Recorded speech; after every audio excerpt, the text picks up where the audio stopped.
Today is the 100th anniversary, this very day, of the establishment of my primary school. I'm surprised you don't know.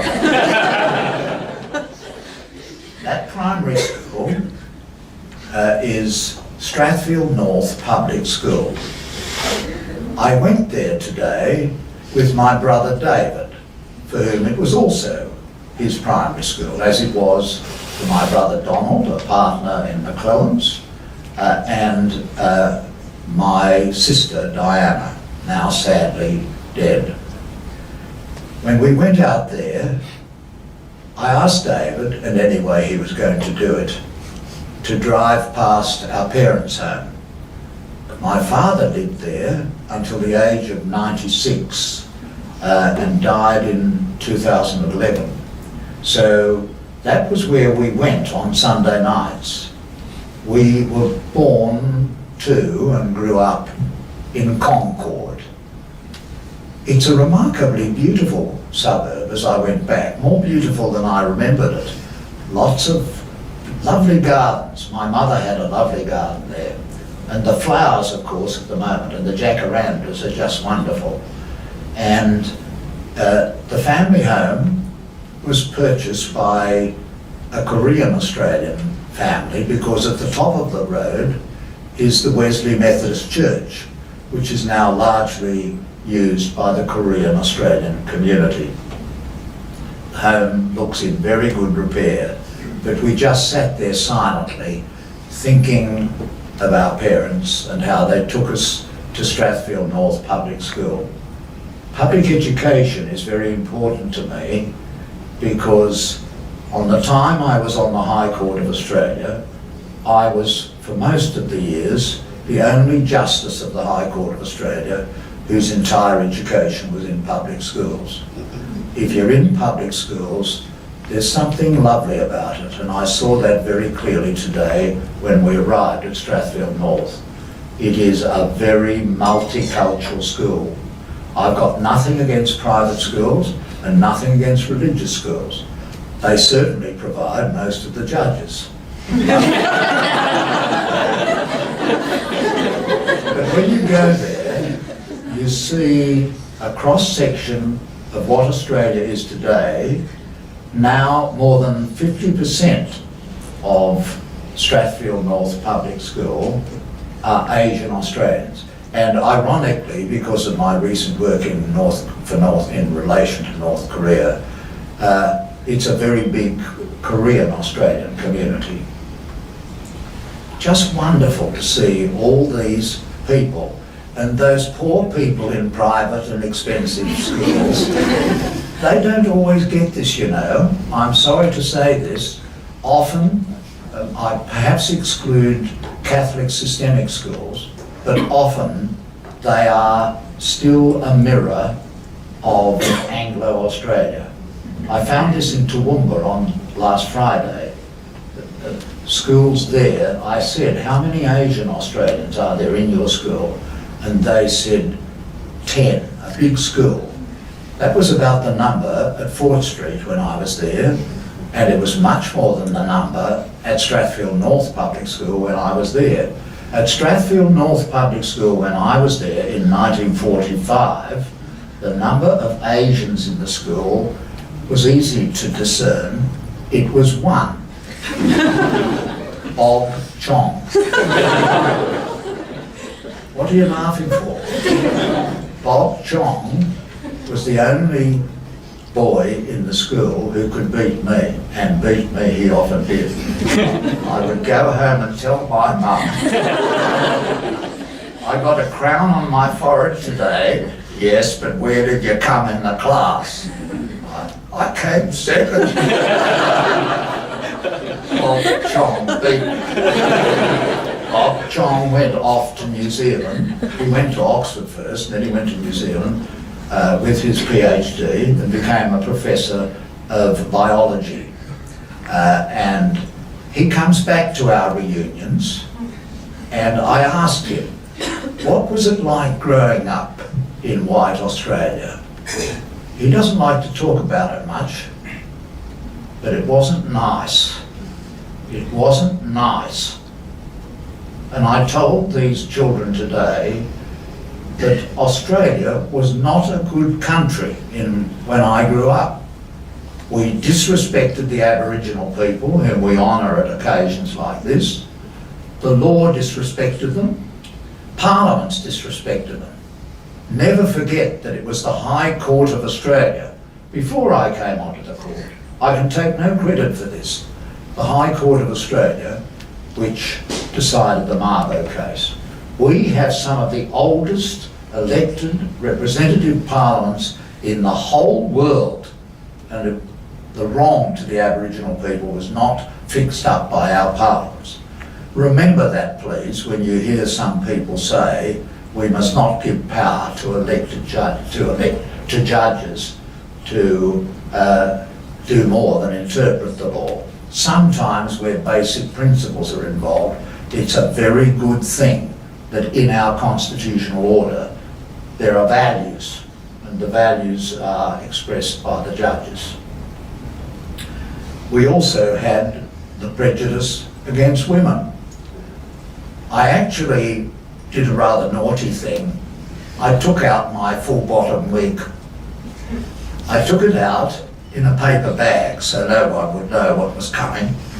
I took it out of the paper bag and I put it on the head of the co-captain of the school, a girl. And I said, this is what you can have. Our country is a country of equality. And I then put it on the head of the boy captain, the co-captain, and I said the same to him. I think he was of Turkish origin, small and slight. He burst into tears. The girl captain, who was Caucasian, wore it as if to the manner born. And then we had a very wonderful occasion of a Korean dance. That's something we would not have seen in Strathfield North in 1945. It was performed by the girls at the school. And then the choir sang. And it wasn't the Ash Grove and the songs we learned back in 1945.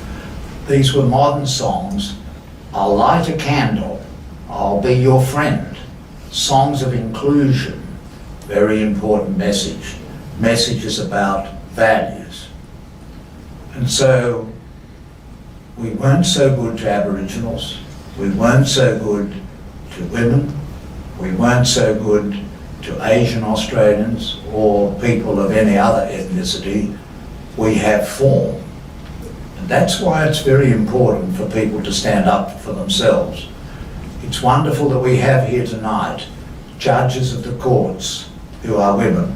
And especially I acknowledge my successor, Justice Margaret Beasley, a real leader in our profession. It's wonderful and notable, the judges who are here, judges who align themselves with an international look for our profession.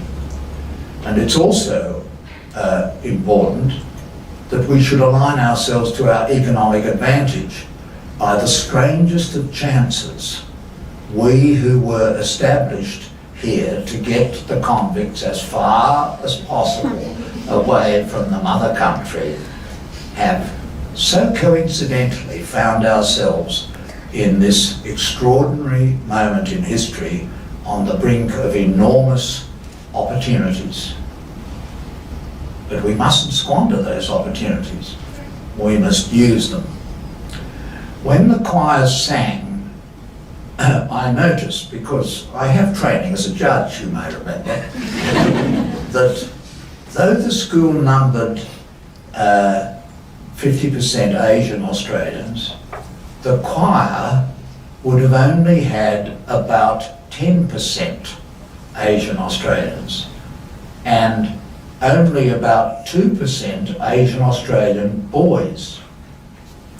So I said to the principal, why is this so? She said, they have choices, Boys don't like to sing. Boys feel uncomfortable pushing themselves forward, and this may be a cultural thing. Is it a cultural thing? If it is, we've got to do what we can to change it, because Anglo society, which is on the calculations that Reynah has presented, 80.06, and rather 90.06 of our population is not going to change overnight, and something needs to be done. We can't demand change in the commanding heights of the legal profession overnight. It has to be an action plan, and it has to have some respect for the Asian values. Very good article in this month's Law Society Journal about doing business in the law with Asia. How the Anglo view is often very short term, in a hurry, do things quickly. The Asian way is to take time to build up confidence and relationships and trust. And that's something maybe we have to consider what we do. We won't get it just by banging the table, but we will get it by standing up. And that's why it's so important, in my view, when people talk of value, of merit, to say, yes, we agree, but the merit for the judiciary is not the same as the merit for business.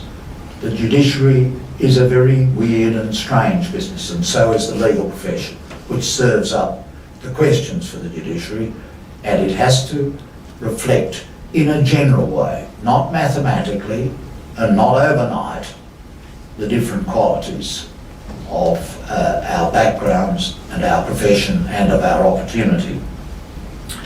And so I think it's a wonderful thing that the Asian Australian Lawyers Association has been formed. I think it's going to be bigger than Ben-Hur. You should think of having allies. You know, I was given a bangle. After 150 years, the University of Sydney decided to establish an LGBT organisation. I thought that was a good thing. The University of New South Wales got in one day earlier. David Dixon is so competitive. And he raised the rainbow flag at UNSW, but Sydney University had a big event in the Great Hall, and they gave me this bangle, which I haven't taken off since, even though it was back in February. My partner says there are probably bacteria under there, but it includes allies. It includes not just LGBT people, but their allies. There've always been LGBT people in the law. I hate to tell you this.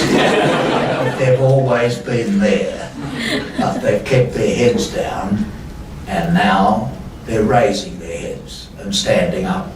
I've gone to a lot of welcome ceremonies where the judges have acknowledged their same-sex partners. Get over it. Get real. And that's the same for Asian Australians. Get over it. Get real. Get over the prejudices of the past. But look into ourselves and what can be done to effect change, to get those boys out there singing, to get them being, if I can say so, just a little bit pushy and vulgar, to get the girls out there singing and making a stance. And I think a very good beginning is here tonight, where all of you have come together with your friends, because you are the future, and it's important that the future change the figures. 3.1, 1.6, 1.2 and 3%, 2%, not good enough. Got to change, and the change starts here.